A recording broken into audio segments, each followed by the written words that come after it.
We've been examining how ideas have played a profound role in transforming societies and in shaping history. And we explored how the axial age, which gave rise to great wisdom traditions, Confucianism, Buddhism, the ancient Hebrew prophets and the scriptures, the Greek philosophers, Zoroastrianism, shaped the societies of China and India and the Near East and Greece and Persia, and from there shaped all of the societies of Eurasia, and from there indeed helped to shape societies across the world. Well, we will continue in this idea of ideas, the role of beliefs and philosophy by looking at the rise of religion and how it plays a fundamental role, of course, in guiding civilizations and in shaping human history. And great religions arose during the classical age and played their decisive role in shaping human affairs then and until today. In the Western world, Christianity came to dominate the beliefs of the people and the institutions of religion and of the state. And in a vast part of Asia and a very large part of Africa, Islam, the religion of the Muslim people, came to play a decisive shaping role. In this class, I want us to visit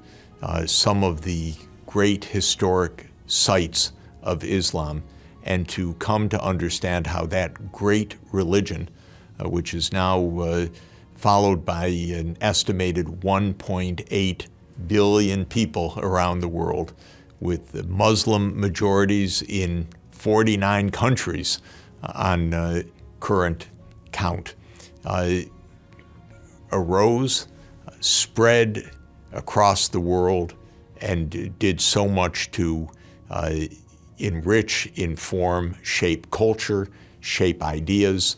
bridge the worlds of East and West, and to play a decisive role in human history until today.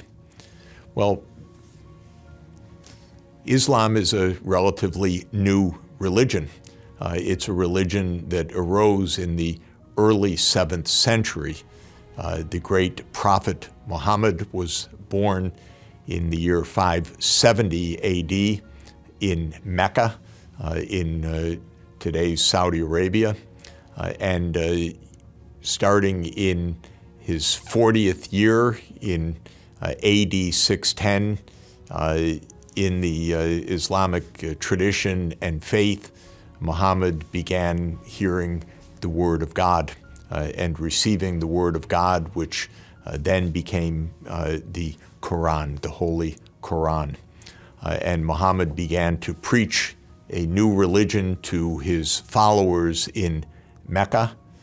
but then because of local opposition was forced to flee Mecca and to settle in another location, today's Medina. And it was in Medina where Muhammad continued to teach and build his followers until together they returned to Mecca in 630 AD. And from there, Islam spread like something perhaps never seen before or since in human history. The Prophet Muhammad died in the year 633 AD, but from 630 onward, followers of Islam spread, and the conquests of Islamic rulers spread rapidly across the Arabian Peninsula, across the Byzantine, that is the Eastern Roman imperial territories of North Africa, and across the the Straits of Gibraltar to Iberia, to today's Spain and Portugal, with the new Islamic kingdoms taking hold in the Iberian Peninsula.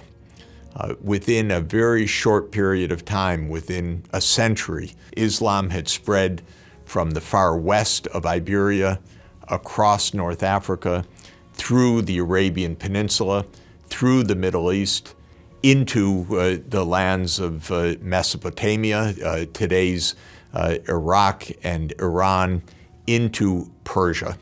A vast, vast expanse, and giving rise to new forms of rule that created a new vast civilization and new wisdom traditions, new forms of governance, new ethical preachings, new religious practices over this huge area. But even then, Islam would continue to spread in the centuries that followed, reaching South Asia in the 10th and 11th centuries, reaching Central Asia, and reaching Southeast Asia by Arab seafarers and traders, so that today we have Muslim majority countries in Southeast Asia, such as Malaysia and Indonesia. And so these vast spread of the Islamic faith and Islamic practice, and one caliphate or rule after another, creating new wonders of knowledge, innovation, arts, culture, teachings, and propagation of knowledge across Eurasia. One of the distinctive features of the Arabian conquests and the new capital of the Abbasid Caliphate in Baghdad, in today's Iraq, is that the caliphs, or the leaders of the Islamic faith,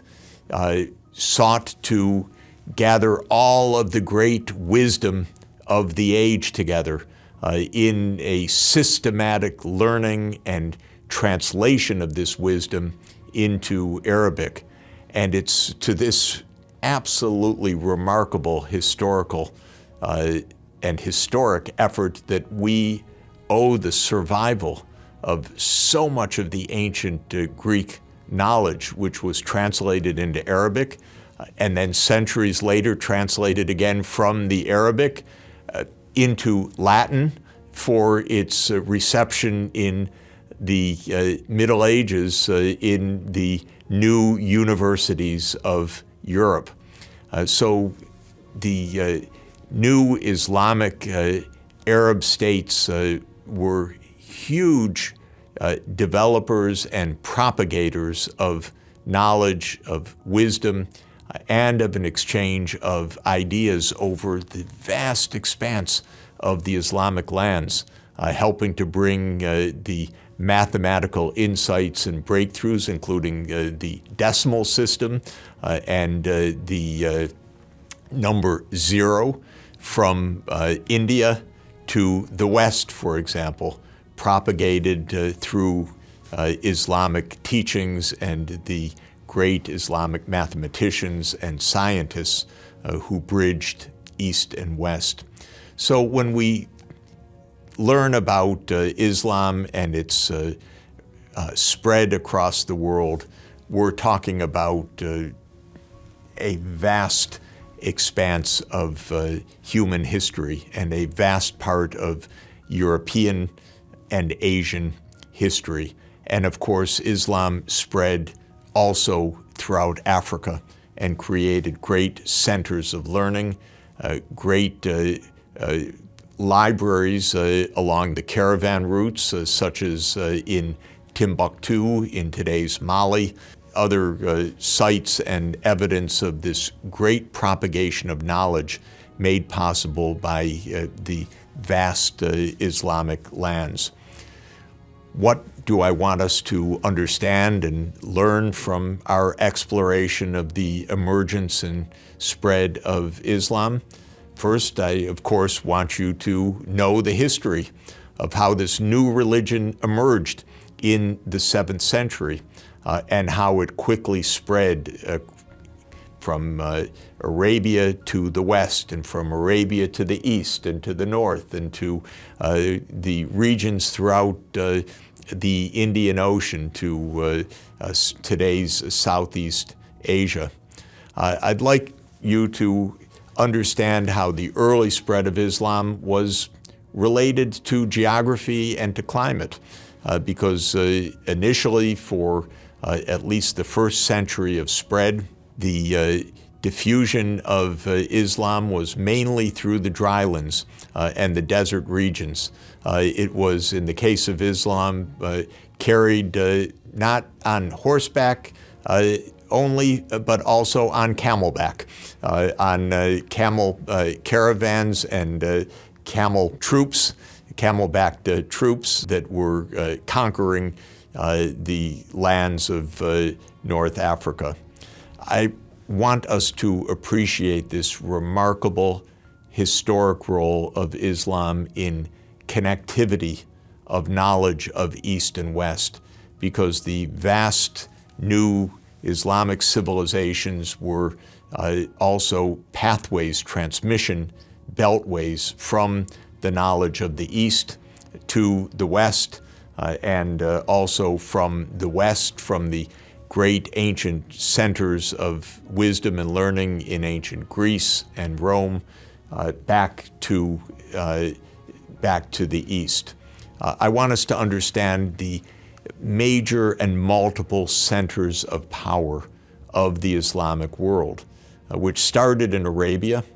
but Islamic rulers would govern Iberia in the Umayyad dynasties of the Iberian Peninsula, would govern North Africa, would have a vital role in today's modern Cairo, or the medieval city of Fostat, which is old Cairo. The Turks who converted to Islam, of course, then became leaders and propagators of the faith from Istanbul and throughout the Turkish lands. And we find, of course, Islamic rule throughout Central Asia. So this is a vast, vast area of civilization and a vast area of civilizational exchange. I want us to appreciate the golden ages, I'll say, of Islam, because there is not only a single golden age, but multiple golden ages, with the House of Wisdom in Baghdad, with the great learning in Cairo of the great medieval Islamic philosophers, with the great learning in Cordoba of some of the greatest thinkers of Islamic history, with the great culture of Central Asia in Bukhara and in Samarkand. I want us to understand how globalization and Islam were intimately interconnected, because the Islamic world was a world of vast interconnection over vast cultural and geographical expanses. So this is a breathtaking period for human history, the emergence and rapid diffusion of Islam, and it's a story that is of fundamental significance for our time until today. We're going to visit some wonderful, iconic sites of Islam. We will go to medieval Cairo, to old Cairo, to the City of the Dead, the mausoleums of old Cairo. We'll see ancient Islamic sites in the Arabian Peninsula. We'll visit the sites of the golden age of Islam in Bukhara, in today's Uzbekistan, and we'll feel the wonder of the Umayyad culture in Spain during the Umayyad Empire in its great capital of Cordoba. All of these are remarkable sites, and they give us the feeling of the vast expanse and the cultural splendor, the power and the wealth of the Islamic world. So let's go.